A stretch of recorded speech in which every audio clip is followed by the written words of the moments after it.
Hello and welcome to 100% maths. हम बात कर रहे हैं क्लास 9 के चैप्टर हेरॉन्स फॉर्मूला। आज इसके हम पार्ट नंबर 2 के बारे में बात करने जा रहे हैं। इस पार्ट में मैं आपको पहले बताऊंगी कुछ क्वाड्रिलेटरल्स के फॉर्मूलाज जो इस चैप्टर में यूज होते हैं, प्लस हमने पिछली वीडियो में जो हेरॉन्स फॉर्मूला डिस्कस किया था उसी के बेसिस पे आज हम क्वेश्चंस करेंगे। तो अगर आपने वो फर्स्ट पार्ट मिस किया है तो उसका लिंक मैंने आपको डिस्क्रिप्शन बॉक्स में दे दिया है, आप उसको जाकर देख सकते हैं। वहां मैंने आपको बताया है कि हेरॉन्स फॉर्मूला किस ट्रायंगल के लिए एप्लीकेबल है और हम उसको कैसे यूज करते हैं और उसके वैल्यूज को कैसे कैलकुलेट करते हैं। तो आज उसी के बेसिस पे हम क्वेश्चंस करने जा रहे हैं। तो ये वीडियो आपके लिए बहुत इंपॉर्टेंट होने वाली है, इसलिए इस वीडियो को आप लास्ट तक जरूर देखें। आइए वीडियो शुरू करते हैं। तो आज की वीडियो हम स्टार्ट करने जा रहे हैं कुछ फॉर्मूलाज के साथ। पिछली वीडियो में मैंने आपको सारे ट्रायंगल्स के फॉर्मूले डिस्कस करवाए थे, वो मैंने आज यहाँ पर लिख दिए हैं। आप इनकी जो फुल डिस्क्रिप्शन है वो फर्स्ट पार्ट में देख सकते हैं। अब यहाँ पर equilateral triangle, isosceles, right angle triangle और स्केलर ट्रायंगल डिस्कस किया था, जिसके लिए पर्टिकुलरली हेरॉन्स फॉर्मूला जो है वो क्रिएट किया गया है। बट हेरॉन्स फॉर्मूला जो है सारे ट्रायंगल्स के लिए ही एप्लीकेबल होता है। अब इसके बाद मुझे इस वीडियो में स्पेशल डिस्कस करना है क्वाड्रिलेटरल्स के बारे में। ये सारे क्वाड्रिलेटरल्स आपको नोन है, आपने छोटी क्लासेस में पढ़ रखे हैं, बट आज इनकी रिवीजन इसलिए जरूरी है क्योंकि इस चैप्टर में इनके फॉर्मूलाज काम आते हैं। तो सबसे पहला जो क्वाड्रिलेटरल मैंने यहाँ पर लिखा है दैट इज रेक्टेंगल। तो रेक्टेंगल वी नो दैट उसकी ऑपोजिट साइड इक्वल होती हैं। ये लंबी वाली जो है वो लेंथ होती है और दूसरी क्या होती है, ब्रेथ। और इसका एरिया क्या होता है हमारे पास, लेंथ इनटू ब्रेथ। ठीक है, ये फर्स्ट क्वाड्रिलेटरल है हमारा। Next is square. अब ये स्क्वायर की सारी साइड्स इक्वल होती हैं, तो इसकी एक साइड को मैंने मान लिया है ए, यानी कि एरिया इसका क्या होता है, ए मल्टीप्लाई बाय ए, यानी कि ए स्क्वायर, या फिर हम सीधा ही लिख सकते हैं साइड स्क्वायर। तो ये मेरा सेकेंड क्वाड्रिलेटरल है जो इंपॉर्टेंट है। अब थर्ड क्वाड्रिलेटरल आता है रोम्बस। इसकी भी सारी साइड्स इक्वल होती हैं, बट इसकी जो इसका फॉर्मूला होता है एरिया का 1/2 into d1 into d2, where d1 and d2 जो है वो डायगोनल्स हैं। और इस केस में हमारे पास डायगोनल्स कौन से हैं, AC और BD। तो आप इस फॉर्मूला को इस तरह से भी लिख सकते हैं। ठीक है, ये हो गया हमारा थर्ड क्वाड्रिलेटरल। अब फोर्थ आ गया हमारे पास पैरेललोग्राम। पैरेललोग्राम हमारा इस शेप को आता है, opposite sides are equal and parallel होती हैं। ठीक है, तो उसमें हमारे पास ये बेस है और यहाँ से मैंने एक हाइट क्रिएट की है। तो एरिया क्या होता है इसका, बेस मल्टीप्लाई बाय हाइट। ये हो गया हमारा फोर्थ क्वाड्रिलेटरल। फिफ्थ क्वाड्रिलेटरल जो इंपॉर्टेंट है, काम आता है, दैट इज ट्रेपेजियम।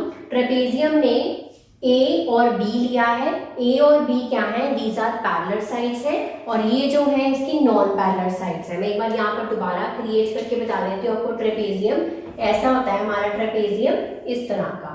तो इसको मैंने लिया है ए, इसको मैंने लिया है यहाँ पर बी, और जो डिस्टेंस है बिटवीन देम इज एच। तो इसका फॉर्मूला क्या बनता है, 1/2 half into a plus b, यानी कि sum of parallel sides multiply by distance between them, यानी कि एच। तो ये हो गए हमारे ट्रेपेजियम का फॉर्मूला।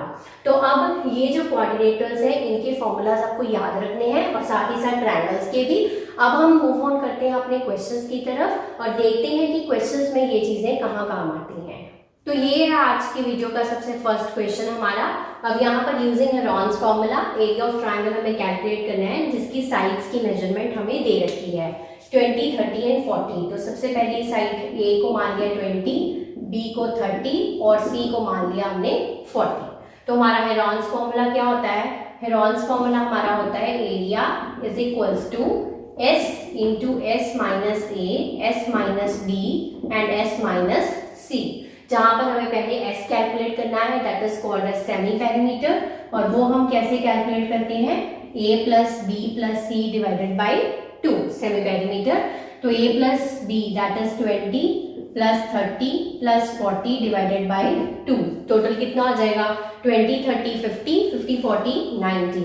तो 90 divided by 2 that comes out to be 45 centimetres. ठीक है, अब एरिया यहाँ पर पुट ऑन करेंगे वैल्यूज, तो 45 आ जाएगा साथ में, 45 minus 20, then 45 minus 30, then 45 minus 40।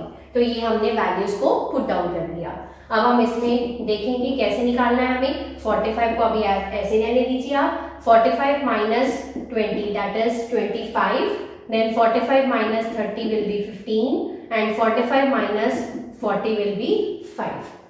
Last video मैंने आपको बताया था, जब क्वेश्चन अटेम्प्ट करे थे हमने, तो उसमें मैंने कहा था आप इसको मल्टीप्लाई मत करिए, जो तो प्राइम फैक्टर है उसको प्राइम फैक्टर ही रहने दीजिए, जो प्राइम फैक्टर नहीं है, जैसे ये 15 है, 25 है, ये 45 है, इनको आप प्राइम फैक्टर्स में स्प्लिट अप कर लीजिए। तो प्राइम फैक्टर्स में स्प्लिट कैसे करेंगे, इजी वे भी बताया था मैंने आपको इसका। जैसे 45 है तो 45 को सबसे इजी हमारे दिमाग में क्या आता है, 9 5 जा 45 या 5 9 जा 45, यही आता है। 5 इसमें प्राइम नंबर ही है, 9 को आप स्प्लिट कर लो फिर से, 3 इंटू 3 इंटू 5। तो आप इस तरह से बहुत जल्दी आपको बिना एलसीएम लिए ही आप इसको स्प्लिट कर सकते हैं। तो ये मैंने लिख लिया। ऐसे ही 25 को लिख लो, 5 इंटू 5, ये दोनों ही प्राइम फैक्टर्स हैं। 15 को कैसे लिखोगे, 3 इंटू 5, और ये जो 5 है वो साथ में आ जाएगा। अगर आप इसको मल्टीप्लाई करेंगे तो वो क्या हो जाएगा, कॉम्प्लिकेटेड हो जाएगा, आंसर निकालने में टाइम ज़्यादा लगेगा। इस तरह से आप बहुत जल्दी आंसर्स निकाल लोगे। अब आप 3 3 का एक पेयर बना लो, 5 5 का एक पेयर बन गया, ये 5 और ये 5 का एक पेयर बन गया। बट ये 3 अकेला है और ये 5 भी अकेला है, मैं इसको सर्कल कर लेती हूँ, ये अकेले अकेले हैं, ठीक है। जो पेयर वाले हैं उनके बाहर निकाल लो, तो बाहर आ जाएगा, ये एक 3 बार आ गया, एक 5 बार आ गया, और इस 5 के पेयर में से एक 5 बार आ गया। अंदर क्या बचा है, 3 इंटू 5, ये अकेले रह गए अंदर। अब ये मल्टीप्लाई कर लीजिए, मल्टीप्लाई करने के बाद क्या आएगा, 3 5 जा 15, 15 5 जा 75, अंदर क्या बचा, रूट 15। अगर तो आप अब ये 75 रूट 15, अब ये आगे सॉल्व नहीं हो सकता, चाहते हैं तो कर सकते हैं, रूट 15 को आप सॉल्व कर लीजिए, उसकी पॉइंट्स में वैल्यू आ जाएगी, उसको मल्टीप्लाई कर लीजिए। बट अगर आप चाहते हैं कि आप इसको यहीं पे छोड़ना है तो आप इसको यहीं पर भी छोड़ सकते हैं। तो इस क्वेश्चन का रिक्वायर्ड आंसर जो है वो है हमारा 75 root 15 centimetre square. Next important question discuss करते हैं। इसमें हमें देखो क्या गिवन है, find the area of triangle हमें कैलकुलेट करना है।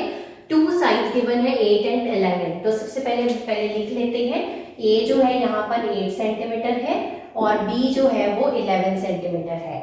इसमें हमें थर्ड साइड गिवन नहीं है तो वो हमें पहले निकालनी है। एंड एक चीज और गिवन है, पेरीमीटर इज 32 सेंटीमीटर। तो पेरीमीटर गिवन है 32 सेंटीमीटर। तो पेरीमीटर का फॉर्मूला क्या होता है, पेरीमीटर का होता है सम ऑफ ऑल द साइड्स, यानी कि a प्लस बी प्लस सी। अब यहाँ से सारा कुछ अवेलेबल है तो c निकल सकता है, बिल्कुल निकल सकता है। p हो गया 32, a 8 हो गया और b हो गया 11, और c हम इस तरह से कैलकुलेट कर सकते हैं। टोटल कितना हो गया ये 19। तो यहाँ पर इस साइड आपको इस लेके आएंगे 32 माइनस 19, तो c will be equals to 13 centimetres, ठीक है। तो यहाँ पर हमारे पास तीनों साइड्स अवेलेबल हो गई। अब हमें एरिया ऑफ ट्रायंगल निकालना है, बहुत ही सिंपल वे से अब तो निकाल सकते हैं। तो area is equals to s into s minus a, s minus b, s minus c. But उसके लिए हमें पहले s भी निकालना होगा।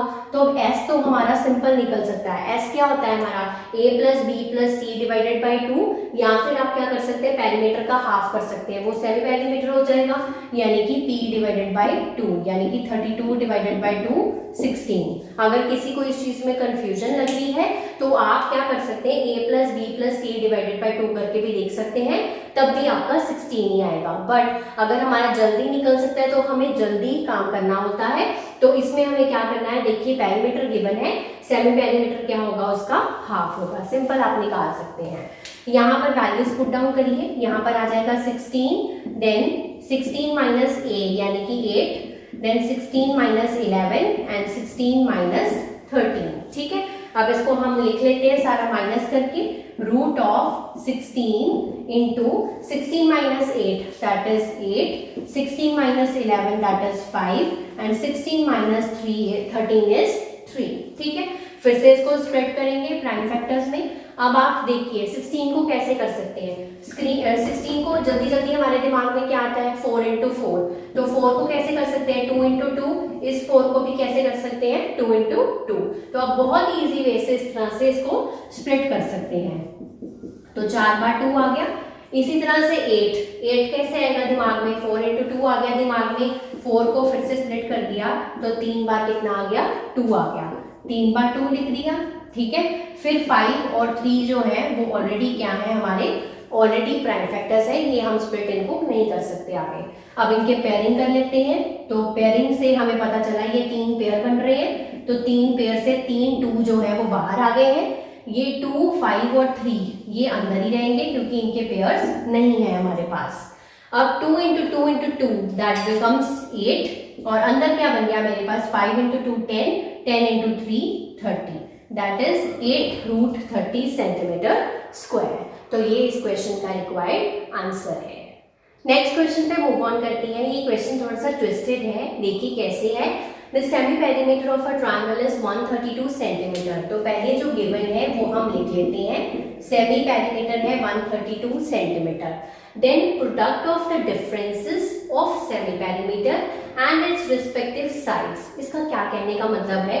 प्रोडक्ट ऑफ द डिफरेंसेस, पहले बात करते हैं difference of semi perimeter and its respective sides. इतना देखिए, difference of the semi perimeter and respective sides. इसका कहने का मतलब है s minus a, s minus b, s minus c, यही होगा डिफरेंस। डिफरेंस का मतलब होता है minus of semi perimeter with the respective sides. Respective sides क्या होती हैं? ए बी सी हमारी रिस्पेक्टिव साइड्स होती हैं और उनका प्रोडक्ट, ये प्रोडक्ट मैंने लिख दिया। इसकी टोटल वैल्यू हमें गिवन है ऑलरेडी क्वेश्चन में 13200 सेंटीमीटर। ठीक है, अब मुझे क्या कैलकुलेट करना है? एरिया कैलकुलेट करना है। आधे से ज्यादा आपका क्वेश्चन सॉल्व ही दिया था, बट समझने की बात है इस लाइन का मतलब क्या है। ठीक है, अब यहाँ से एरिया का जो फॉर्मूला होता है वो होता है s × s minus a, s minus b, s minus c, जिसमें s की वैल्यू कितनी है 132 और ये जो टोटल वैल्यू है इसकी वैल्यू कितनी गिवन है आपको 13200। अब इसको सॉल्व कैसे करें? इसको सॉल्व करने का एक बहुत ही अच्छा तरीका है, इसको स्प्लिट करके लिख लो 132 × 100। ठीक है, अब आप देखो, अब इस 100 को भी मैं दोबारा से ऐसे लिख सकती हूँ क्योंकि मुझे पता है ये तो पेयर बन ही चुका है, ये बाहर आ जाएगा। इसका पेयर कैसे बनाऊंगी? 10 × 10 लिख लो। ठीक है, तो यहाँ से 132 बाहर आ गया और यहाँ से 10 बाहर आ गया। चाहे तो आप इसको प्राइम फैक्टर्स में भी स्प्लिट कर सकते हैं, वो एक एक्स्ट्रा स्टेप हो जाएगा, उसमें आप 2 × 5 लिखेंगे, वो भी ठीक है। 132 × 10 that is 1320 that is centimetre square. जब ऐसा कोई पेयर बन रहा हो आप इसको डायरेक्टली ही बाहर ले सकते हैं। तो इस क्वेश्चन का रिक्वायर्ड आंसर है 1320 सेंटीमीटर स्क्वायर। कभी कभी क्वेश्चन बिल्कुल सिंपल होता है बट कभी कभी कोई स्टेटमेंट डिफिकल्ट दी होती है, अगर आप उसको समझ लें तो बहुत इजी वे से आप इस क्वेश्चन को सॉल्व कर सकते हैं। नेक्स्ट क्वेश्चन पे मूव ऑन करते हैं। अब यहाँ देखिए, the sides of a triangle are in the ratio 3:5:7 and its perimeter is 300 metre.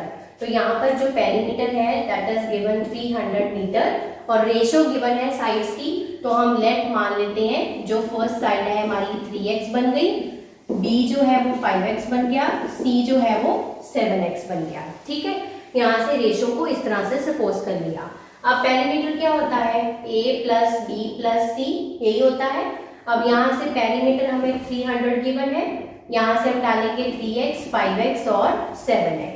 Total कितना हो गया? 358 + 7 दैट इज 15x = 300।